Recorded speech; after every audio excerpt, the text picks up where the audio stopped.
Conspiracy.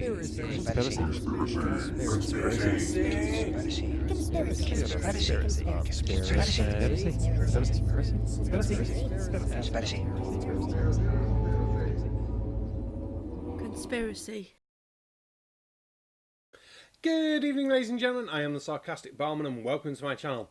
And welcome on to my first proper series. We're doing conspiracies, but the top 10 stupidest conspiracies. So this is going to be a bit of fun, and we're going to start with a horrendously stupid one. The moon is fake, CGI, projection, or put there by aliens. That's the basic principle of this one. And to start us off, we've got none other than David Icke. Oh my word, this is going to be amusing. Let's see what he's got to say on the matter.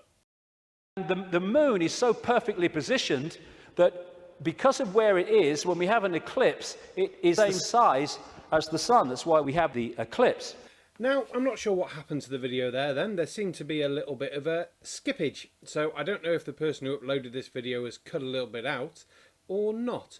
But we'll give him the benefit of the doubt and say he might have meant to say it's almost the perfect size to cover up the sun, because it never quite fully covers up the sun. This is what the scientists are interested in when they go and look at eclipses, is having most of the sunlight blocked, but able to see the edges of the sun and decide what is coming off the sun, how healthy it is, and other scientific things.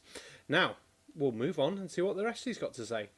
And the authors of Who Built the Moon say this: the moon is bigger than it should be, apparently older than it should be, and much lighter in mass than it should be. Well, all of these can be tackled in the same rhythm.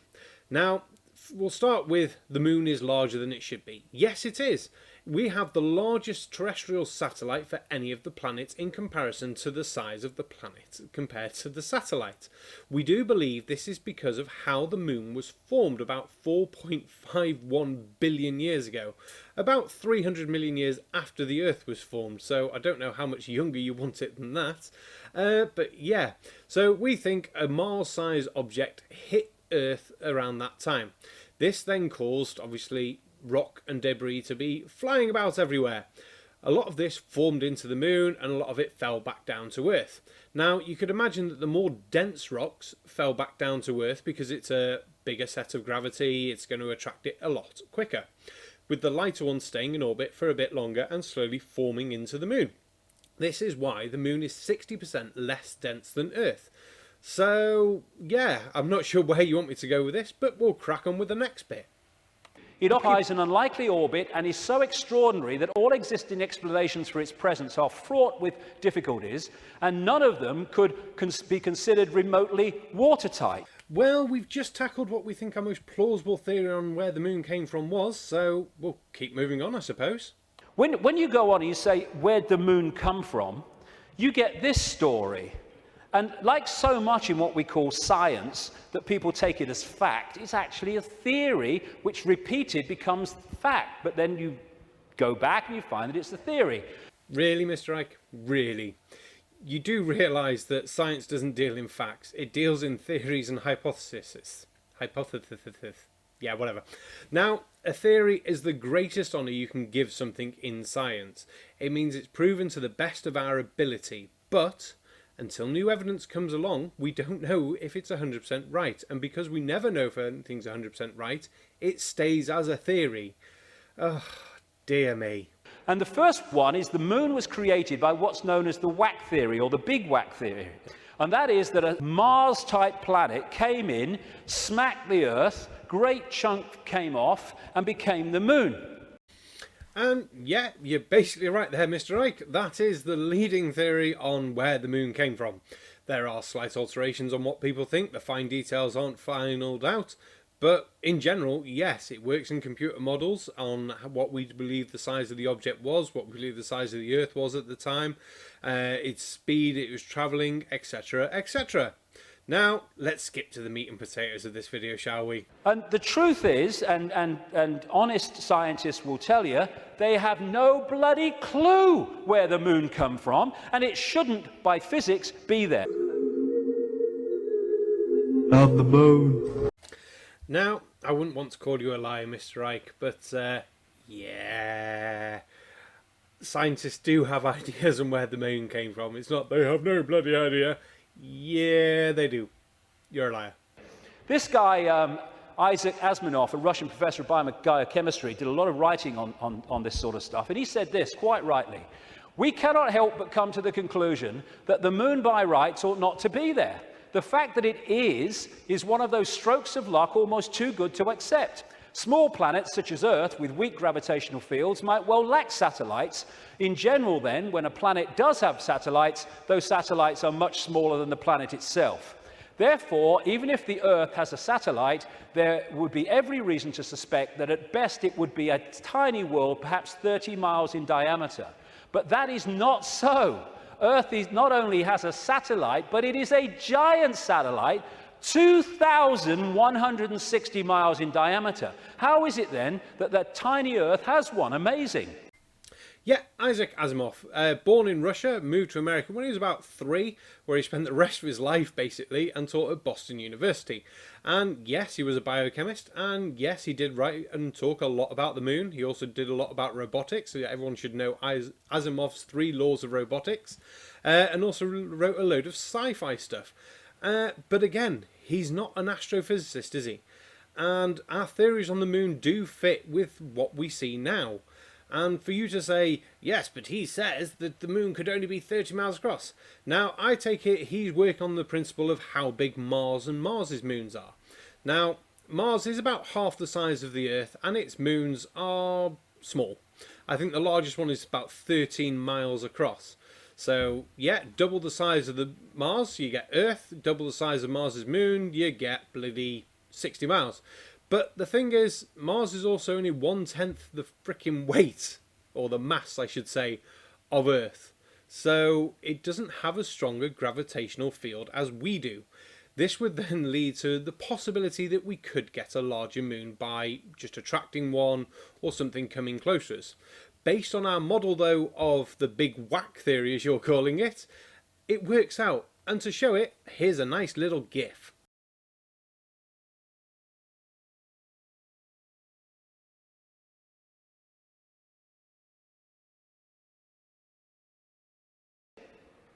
Some scientists don't even talk about a planet-satellite relationship, but a planet-planet relationship. The moon's bigger than Pluto. Yep, the moon is bigger than Pluto, and Pluto's not a planet anymore either. But yeah, but again, this comes back to your big whack theory. So let's move on. Others have said is that it's a hollowed-out planetoid. In November 1969, the moon was hit by a lunar module to the equivalent of 1 ton of TNT. The shock waves built up, and NASA scientists said the moon rang like a bell. Maurice Ewing, a co-director of the seismic experiment, told the news conference, "As for the meaning of it, I'd rather not make an interpretation right now, but it is as though someone had struck a bell, say in the belfry of a church, a single blow, and found that the reverberation from it continued for 30 minutes. And once again, your sources may be different from mine, but I have 8 minutes, not 30. 30 just sounds ridiculous. But either way, this is due to the lack of water on the moon, with all its water being frozen at the poles. The rocks themselves haven't been weakened by water erosion and water penetration. Penetrated and eroded rock tends to be weaker than normal rock, leaving air pockets and bits like that. This then has a dampening effect on earthquakes. With no water being on the moon, it doesn't have this effect. Now, you really are grasping at straws here though, aren't you? Let's keep going. This is a guy called Gordon MacDonald. He said in the early 1960s, it would seem that the moon is more like a hollow than a homogeneous sphere. And this guy from MIT said the lunar orbiter experiments had vastly improved knowledge of the moon's gravitational field and indicated the frightening possibility that the moon might be hollow. Ah, good old Dr. Solomon from MIT. Probably the most misused quote that ever was. Now, what you fail to put in this is he made that statement in 1962. So this was before the lunar experiment that you are talking about previously. He's not referring to the crashing of the modules, he's referring to other experiments they did on the moon in 1962. So, yeah, what you're talking about is just grasping at straws once again, hoping that people don't fact check your rubbish. Now, I think we've given you enough time. You think the moon is hollow, the moon shouldn't be there, but Really, anything you say to back this up just gets knocked to the six and go, no, you're misquoting. No, you're using the wrong person. No, you're not finishing an entire sentence. So let's see some other nutters. Okay, with this video I'd like to help you understand what is the moonlight, and that in fact the moon, the sun, the stars are in fact lights. Well, no, we're going to stop you already. The sun does produce light, but it isn't just a light. The moon reflects light, doesn't mean it's a light. And some of the stars are planets and some are the suns. One produces light and some reflect light. So, yeah, let's keep going with your nonsense though.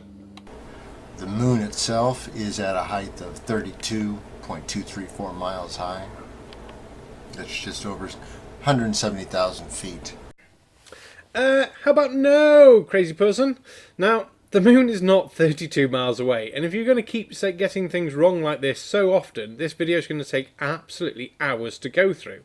Now, the moon is around 250,000 miles away, and it was the Greeks in 270 BC that first came up with a figure of about that. Now, they used a lunar eclipse and tracking the Earth's shadow over the moon and how long it took to pass over, because by that point they'd already roughly worked out the size of the Earth. Now, they got the timing and distance to about 60 radiuses of the Earth. Now, today that works out at 60.3 is what we work it out to be, or around 250,000 miles. So they were off by 0.3, which is not bad considering they had no computers, did the maths in their head, and just were very clever. Unlike you. Now, let's keep going. So then, with that in mind, you have this idea of the moonlight, and you can see this. If you notice these images, you're going to see a splashing on the side of colors, red and blue, making a purplish. All right, it's going to be off to the side, and what that is that's going to be the source of this projection. How about no, crazy man? Jeez, this just gets worse. You're getting extra crazy bonus points though. I wonder how many crazy bonus points you'll have by the end of this. I should do a new running title for crazy bonus points. Anyway, chromatic aberration. Just the crappy bending of light basically. So, naffy camera work, you're going to pick it up. Amazing, best of the wall camera you're going to get. You're not really going to get it. Hence why you don't really see it in films. That, and they obviously do post-production work on it. But yeah, you are almost as bad as David Icke. I mean, wow. Clutching at straws much? Just going for your simple misunderstanding of how your camera works, how your eyes work, how light works, and how your brain no worky berry belly well. So then you look at this idea and you have to understand, why is then this thing being projected sometimes to where it looks like you can see clouds behind it? Why is then this thing, hey? Okay, English better, please do. I mean, I know what you mean, but I'm sure you could have come up with better words than that. That was a bit, But anyway, we're digressing here, really. And we'll get back to clouds. No. You don't see clouds behind the moon. To say so is just stupid and shows your lack of understanding on how light works. I mean, you can get the sort of effect with a torch and a piece of paper if you really want. Shine the torch through the paper and move it really close. It'll look like the paper's not there and the paper's actually behind the torch because of how the intensity of the light passes through it. Oh dear, light work, please learn, please do. And that is because you're seeing clouds behind it that are farther down the plane. For example, if you see this rising in the state of Arizona, which is just on a map, a close distance to the state of California, where I am in particular, someone will see this rise at this level in Arizona and not see it yet in California. It will not be visible in the sky. That then proves to you that this is a lot closer to the ground than you've been told. How about no? All it proves is the Earth is round, and there's about 291 miles from one edge of Arizona to its border with California.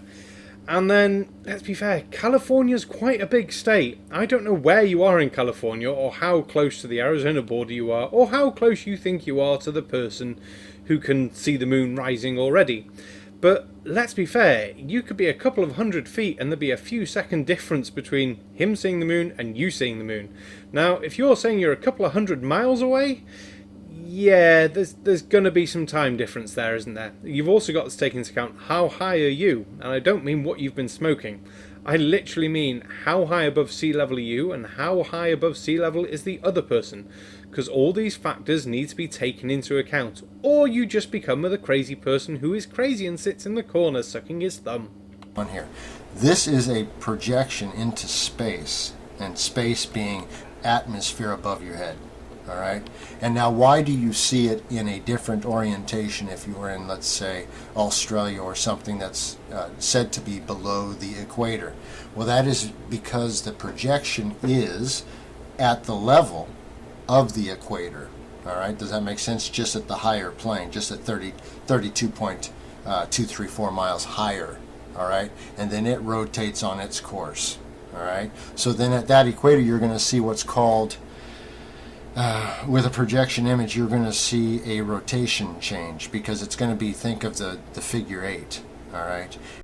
And on that note, you're about as crazy as can be, aren't you? Jeez. Now, let's ask the question, what is this moon being projected onto? You say the atmosphere. I call that rubbish. You still need something to project it onto. You can't just project it onto thin air, can you? No, that's not how projections work. And if you say, well, it's a hologram with lasers and they're cancelling each other out and refraction patterns and all that, no, you still need something to project it onto to create the 3D effect of the moon and looking at it at different angles. So, once again, we're calling rubbish on your idea. And on that note, we're just going to bin your entire video because, let's be fair, you still think the moon is only 32.34 whatever miles above the Earth's surface, which in itself is crazy balls. Just absolutely crazy. Oh dear me. Right, I hope you enjoyed this video and this is the first in the series. I do apologise for the bad camera flicker at the bottom. I don't know what that is. I've tried different USB ports and all sorts. I think my camera's had it, which is really annoying. I've only had it like 6 months. So I will be purchasing a new one. It should be ready for next week. But Jesus, these people get crazier. So next week we've got even more craziness. We're going to have why dinosaurs built the pyramids. Yay! Oh, well, I hope you enjoyed this. Leave a comment, like, thumbs up, all that jazz down below. Let me know if you like the no swearing one. This was really difficult to record with no swearing because, jeez, these guys are, they're so stupid. So stupid. Oh, I did think about recording another version of the video where I did swear my ass off. Oh, I swore. Yay. But anyway, thank you very much. I'm the Sarcastic Barman. You know all the jits and bobs. Patreon, thumbs up, come join my Discord, all that jazz. Thank you very much, and good night.